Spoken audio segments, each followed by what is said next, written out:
15 მაისს კლიმატის საერთაშორისო დღე აღინიშნება. ამ დღის აღნიშვნის მთავარი დანიშნულებაა მოსახლეობაში ახსენონ რა პრობლემების წინაშე შეიძლება დადგეს დედამიწა უახლოეს მომავალში. ერთ-ერთი აქტუალური პრობლემა, რომლის წინაშეც დღეს კაცობრიობა დგას, არის გლობალური დათბობა. სწორედ ამ თემებთან დაკავშირებით ჩვენი გადაცემის დღევანდელი სტუმარი გახლავთ გარემოს ეროვნული სააგენტოს კოლხეთის რეგიონალური ჰიდრომეტეოროლოგიური სამსახურის უფროსი ბატონი ავთანდილ ქვაჩაკიძე. ბატონო ავთო, მოგესალმებით. დიდი მადლობა, რომ მონახეთ დრო და ხართ ჩვენი გადაცემის სტუმარი და აქვე გილოცავთ თქვენს პროფესიასთან დაკავშირებულ დღესად წარმატებები და რა თქმა უნდა წინსვლა. დიდი მადლობა, მივესალმებით თქვენს მაყურებელს და მადლობას მოგიხდით მოწვევისთვის, იმიტომ რომ მოსახლეობის ცნობიერების ამაღლება ამ კუთხით ძალიან ბევრს ნიშნავს. კი ბატონო.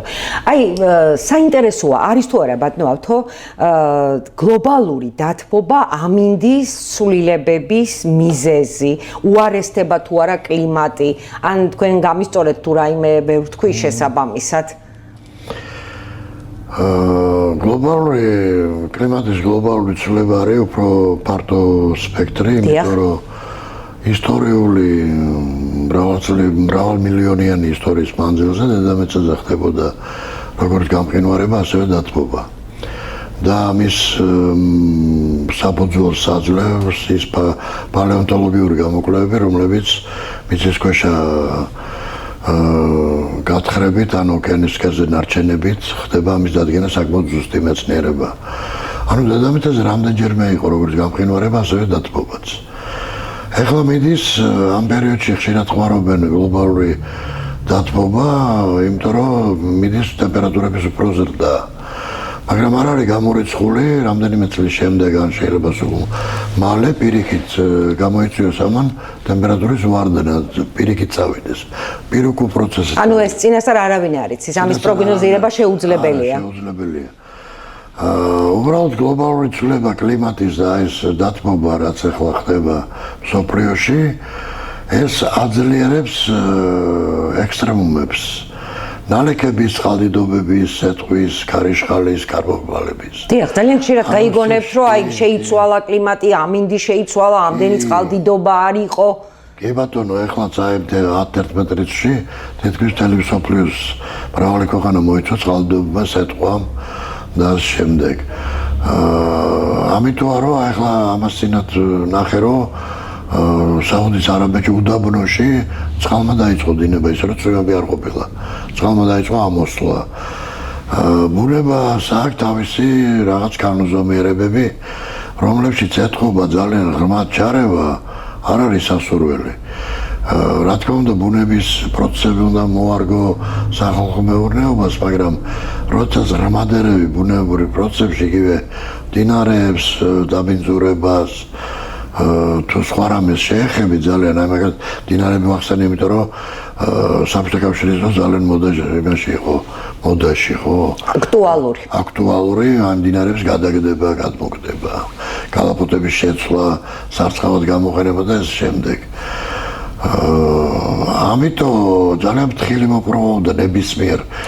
ანუ როგორ უნდა შევაჩეროთ ეს ყველაფერი, თუ არის შესაძლებელი ამ პროცესის შეჩერება და რამდენადაც მე ვიცი, თქვენ ჰიდრომეტეოროლოგები თვლით, რომ არ უნდა მოხდეს ტყეების გაჩეხვა, უნდა გაკონტროლდეს აი ქიმიური ქარხნების გამონაბოლქვების რაოდენობა, ამის სანიტარული ნორმები უნდა იყოს დაცული. ეს ყველაფერი რამდენად თქვათ პრევენცია იქნება, რომ შეჩერდეს იმ დონეზე მაინცა ეს ცვლილებები, რაც უკვე სახეზე გვაქვს. ტყეების გაჩეხვა ტყეები არა მარტო ფილტვებია დედამიწის საერთოდ.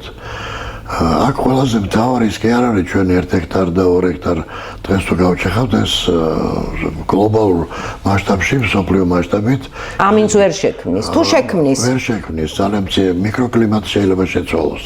და ამასაც გეტყვის რა შეუძლია. მაგალითად ჩამონადენი წყალდიდობა მდინარეზე თუ დაახლოებით რამდენიმე ჰექტარ ტყეს გაჭრი, აი ციცოვან ტყეზე ეს ექსპერიმენტები ჩატარებული, სწრაფად მცირდება ორთქლება და ორთქლება რადგან მცირდება, ჩამონადენი იზრდება და პიკი წყალდიდობის იზრდება. და იქვე რომ დარგო მეორე წელიწადს ციცოვანი დარგავი აი ეს მრუდები ესე მიდის გაშლად და ძველ ნორმას უბრუნდებენ 50 წლის შემდეგ. ანუ ბუნება მაინც ისევ აკეთებს როგორც შემდეგ ეს წიწვოვანი საფაროზე გახდება დასრული და მისი აორთქლება ანუ ტრანსპირაცია მცენარეული საფარიდან გახდება ისევ ის რაც იყო უკვე ამ წყალდობის პიკს დააგდებს და უფრო ნაკლებად გამოიწვევს წყალმცირობის დროს დინარების დაშრობას ან ღელების დაშრობას და წყალდობების დროს პიკს მოხსნის უფრო დაბალი დონეები გვექნება. თვითონ ცვლილება ამ პროცესების რაც ახლა ბუნებაში ხდება ეს გამოწვეულია გლობალური მასშტაბით იმიტომ რომ მოგეხსენებათ რა ხანძრები გადაიტანა დედამიწას შარშან განსაკუთრებით წელსაც ხანძრები ეხლაც ხანძრები ამ ეს ომი თუ მოქმედებს ბატონო რა თქმა უნდა მოქმედებს იმიტომ რომ ნებისმიერი აფეთქებები ნებისმიერი ისა იწვევს ატმოსფეროში წარმოქმნის სხვა ნივთიერებების კონცენტრაციას ზრდის. ეს ღრუბელი აფეთქებით გამოწვეული ღრუბელმა შეიძლება მზის რადიაცია საერთოდ ნულზე გახადოს დედამიწაზე და აგრილება გამოიწვიოს, მაგრამ თვითონ ის ნივთიერებები, რომელიც მასშია, წვის პროდუქტებშია. აქ ლაპარაკია CO2-ზე და იმაზე გოგირ წყალბადზე, ესენი იწვევენ მზის რადიაციის შთანთქმას და დედამიწის ზედაპირული ატმოსფეროს გათბობას. აი ეს არის გლობალური გათბობის პროცესი, დათბობა მიტომ იდის ახლა. მაგრამ არ არის გამორიცხული, რომ რაღაც პროცესი მოხდეს დედამიწაზე, რამაც გამოიწვევს პირიქით სვლა აციებისკენ. ამიტომ მე რა მინდა ამით რო თქვა, რომ მრავალ ათასწლეულის პარკლებში ეს პროცესები ყოფილა, იქნება და ამას შეგვიძლია უბრალოდ ჩვენ ან შევამციროთ, ან გავაძლიეროთ ეს პროცესი. შევამცირებთ პრევენციული ღონისძიებების ჩატარებით, გამონაბოლქვის შემცირებით. იგივე იმ საწარმოებით რო ახსენეთ, ახლა ჩვენ საქართველოს ესე ძიმე საწარმოები აღარ აგვაქვს, მაგრამ სოფლიოშია და ამ საწარმოების შემცირებით, ამ ომების და აფეთქებების და ხანძრების შემცირებით. ამით პრევენციას გავუწევთ, რა თქმა უნდა, გავაუმჯობესებთ კლიმატის პირობებს. ბატონთან დანარჩენ მსოფლიოსთან შედარებით რა ვითარება გვაქვს საქართველოში? ჩვენთანაც გახშირდა მეწყრული პროცესები, ეს წყალდიდობები. როგორი სტატისტიკა არსებობს, აი ვთქვათ 100 წლის მანძილზე, რამდენად ხშირად ხდება საქართველოში წყალდიდობები, მიწისძვრები და თავიდან რაც კითხეთ, თავშივე მაინტერესებს დანარჩენ მსოფლიოსთან შედარებით ჩვენ უკეთესი პირობები გვაქვს თუ უარესი თუ ჩვეულებრივ ჩვენც მსოფლიოს ნაწილი ვართ და შესაბამისად ყველგან და ყველაფერზე ერთნაირად მოქმედებს ეს დათბობა. მსოფლიოსთან შედარებით საქართველო გაცილებით უკეთეს გეოგრაფიულ პირობებშია. არ ვიცი, იმიტომ რომ როგორც ამბობენ ღვთისმშობელი ქვეყანა ვარ და ამიტომ თუ. მაგრამ ამ გეოგრაფიული მდებარეობა და მისი მორფოლოგია ქმნის, რას ქმნის ახლა აი ძირითადად ცივი არქტიკული ღარის მასებისგან კავკასიური გვიცავს. აქედან ზღვის სიგრილე ზაფხულობით ანეიტრალებს სიცხეს ალბათ. ზღვიდან მონაბერი ბრიზი გვია ესეთ ქარს, რომელიც საღამოს აქეთ უბერავს და დილით პირიქით ზღვისკენ უბერავს. აგრილებს იმას და ხშირად ალბათ თქვენს გაგონიათ რომ სოფელში იცოდნენ თქმა რომ აი ქვენა ამოვიდა და იმ წუთში იგრძნობ რომ აგრილდა და პირობები გვაქვს ჩვენ გეოგრაფიული ძალიან ხელსაყრელი და ამაზე ისიც მეტყველებს რომ აი ამ კლიმატის კონვენციების მიხედვით და ამაზე საქართველოს მუშაობს ყველაზე ნაკლებად ტემპერატურის ზრდა, საშუალო წლიური ტემპერატურის ზრდა დაფიქსირებულია საქართველოში. შედარებით ნაკლები ზრდა, განსაკუთრებით დასავლეთ საქართველოში, კოლხეთის დაბლობში. იმიტომ რომ აქ სუის გავლენა საკმაოდ დიდია და იმ პატარა ჭაობების გავლენა, რომელიც დაგვრჩა. აჰა. ხო. ეხლა რა შეეხება თვითონ? მაპატიეთ დავსვამ კითხვას, დაგვრჩა რას ნიშნავს აღარა გვაქვს ჭაობები. ჭაობების დაშრობა 30-იან წლებში მოხდა მასიურად. კი ბატონო. საქართველოში, იმიტომ რომ სასოფლო-სამეურნეო კულტურების რაოდენობა და ფართობები რო გაიზარდათ, მცირებიციანი რესპუბლიკა ვართ. მთელი სპორტის გაყოლება ფოთაბდა ტერიტორიები ღია დრენაჟით, ხორგაში და იმაში ამოაშენეს, კი ბატონო. დრენაჟით დააშრა ეს. ისინი სადრენაჟი არხები ეხლაც ფუნქციონირებს, თუმცა ზოგან მოხდა ხალხალ დაჭაობება. მაგრამ ჩვენ გაქვს შენარჩუნებული ჭურის ჭაობი. ეს არის თორსიდან ანაკლიამდე. ეს არის მდინარე ჭურია გადის ამ ჭაობში სწორედ. ეს საკმაოდ საინტერესო ჭაობი, აგრეთვე ჭაობები გვაქვს ჩვენ. და რით არის საინტერესო ჭაობი? გეტყვით ახლა გვაქვს კიდე პალეოსტომის გარშემო გურიის მხარეზე. ჭაობი არის ცოცხალი ორგანიზმი, რომელიც გამოყოფს სითბოს.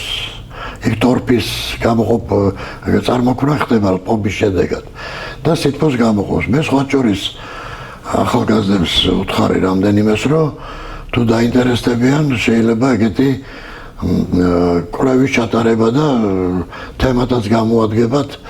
აი ყველა საქართველოს ყველა მიცნე ყველაზე ტკბილი არის ხეთის მანდარინი. კი ბატონო. ხო. მე ორჯერ წავაწყდი ესეთ პროცესს სამეგრელოშოც მივდიოდი. რომ სენაკი, ხობი, გზაზე წიდო თოვლი და გვერდზეც და ხეთაში როგორც შევედი, მთებზე თოვლი არიდო. როგორც რა განაპირობებს ამ მოვლენას? როგორც გავწდი ხეთას, ზუგდიდისკენ უკვე თოვლი იდო ყველგან. ბარში დაბლობშიც კი. ჩემი აზრით, ეს ჩემი ვარაუდია, ჩემი აზრით, ამას განაპირობებს აი ამ ჭაობის გავლენა იმ ფერდობზე, იმიტომ რომ სვიდან მონაბერე ქარებით ეს თბილი ჰაერის მასები შემოდის და აღმოვალ დინებას განიცდის ამ მთებზე და იქ ტემპერატურებს უფრო მაღალი უნდა იყოს, იქ საშუალო თვიური და წლიური ტემპერატურები. ჩემი აზრით, ამიტომ ალბათ ის მანდარინი უფრო ტკბილი. ეხლა ვინც გვისმენს და გვიყურებს, აუცილებლად გაუჩნდებოდა შეკითხვა, რომ გვიშველეთ, გითხარით ბატონო ავთანდილ, როგორი ამინდები გველოდება და აი რა განაპირობებს ამ წვიმიან გაზაფხულს საქართველოში? ჩვენ მადლობა უნდა ვთქვათ, რომ კოკის პირველი წვიმების გაზაფხული არ აქვს და ჯერჯერობით რაიმე მნიშვნელოვანი წყალდიდობა არ ქონია. ეხლა რაც შეეხება წინა კითხვას დაუბრუნდები მეწყერებს, რაც შარშან და შარშანწის საქართველოს საკმაოდ ისეთი ძიმე პროცესები გამოიწვია, ამას იწვევს ინტენსიური ნალექების გაზრდა. ანუ დროში უფრო დიდი ნალექის მოსვლა, იმიტომ რომ მთიან ფერდობებზე, როდესაც ნიადაგი გაჯერდება წყლით და თუ ამას დაემატა თოვლის დნობაც ამ დროს, აი მაშინ ხდება მქანების დაცურება. და ესეც კლიმატის გლობალური ცვლილების ბრალია, რომ მეწყერების საქართველოში პრაქტიკულად თაგორიანი რაიონი არ არის, რომ მეწყრული საშუალების ადგილები არ იყოს. აი წყალტუბოში გარდა ბარის სოფლების აქეთ ფარცა ყველგან მეწყრული საშუალებაა ზემოთ მთიან თაგორიან რაიონებში. ეს რაც შეეხება იმ კლიმატის გლობალურ ცვლილებას. და ახლა თქვენ გითხეთ მე რა ამინდი ველოდება და რატო იყო ესეც წვიმიანი? კი ბატონო. და რამდენი ხანი შენარჩუნდება ვთქვათ ესეთი სიცივე, წვიმა და როდიდან გამოიდარებს? საქმე იმაშია, რომ რამდენიმე წელი ალბათ თქვენ შეამჩნევდით თითქოს ზამთარმა გადმოიწია გაზაფხულისკენ და ზოგიერთ წლებში გაზაფხული ამოვარდა პირდაპირ ზაფხულში გადავედით. იყო ეგეთი წლებიც აი შარშანწინ მაგალითად. ესეც ამის ბრალია ყველაფერი, იმიტომ რომ ჩვენ გვქონდა ძალიან თბილი ზამთარი. გამართალია იანვარი, თებერვალიც და თებერვლის ბოლოს, როგორც იქნა გვეღირსა ცოტა წაღინვა და თოვლი, ხო?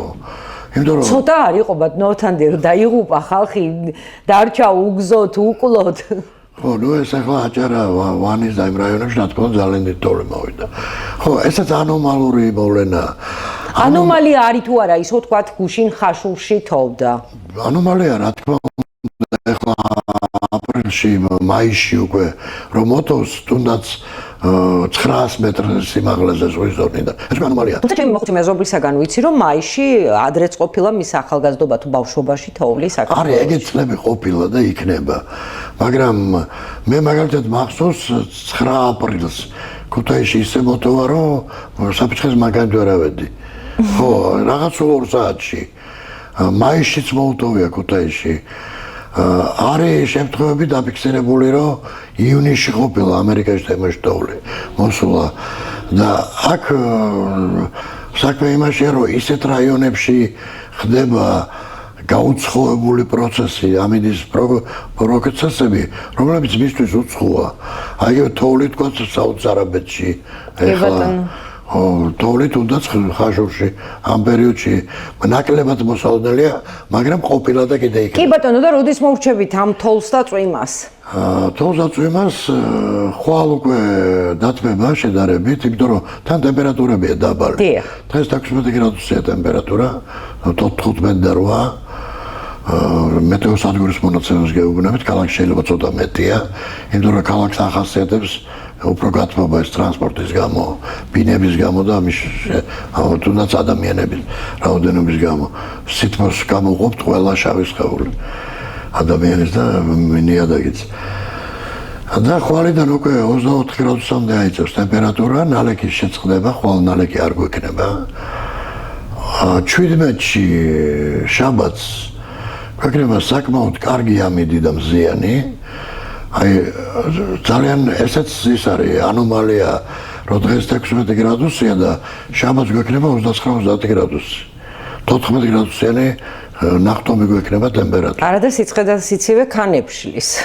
ხო, ქანებს შლის, რა თქმა უნდა. მე აი სიტყვა ეხლა რა ხდება? მთელი 10 დღე დაახლოებით დღეიდან. შენარჩუნდება კარგი ამინდები? არა, დღეიდან 10 დღე ძირითადად დასავლეთ საქართველო არის. დასავლეთის გავლენის ქვეშ, ეს იმას ნიშნავს, დასავლეთ ევროპის გავლენის ქვეშ კი არა, დასავლეთიდან შემოსული არის მასების გავლენის ქვეშ. ამიტომ აი 17 რიცხვის დათბობა გამოიწვევს დიდ აორთქლებას, აორთქლების გაზრდას. და შემდეგ ოდნავ მცირე გრილი მასების შემოსვლა, არავითარი ფრონტი, არავითარი ციკლონი არ იქნება. გამოიწვევს უკვე ხამის საათებში მცირე წვიმას. და ეს გაგრძელდება და 18-ში ტემპერატურა დაეცემა და 18-ში დღის მეორე ნახევარში უნდა გაწვიმდეს ისევ. ეს შენარჩუნდება 19-ში ნაწილობრივ ტემპერატურების დაკლებით ისევ 18 გრადუსამდე ჩამოვა. ეხლა 16-ია 18-20 გრადუსზე იქნება ტემპერატურა დღის. შემდეგ 21-დან 22-ში არის კიდე ცოტა მცირეწვევა მოსალოდნელი და 21-დან 27-ის ჩათვლით პრაქტიკულად ძალიან უმნიშვნელო ნალექი შეიძლება იყოს.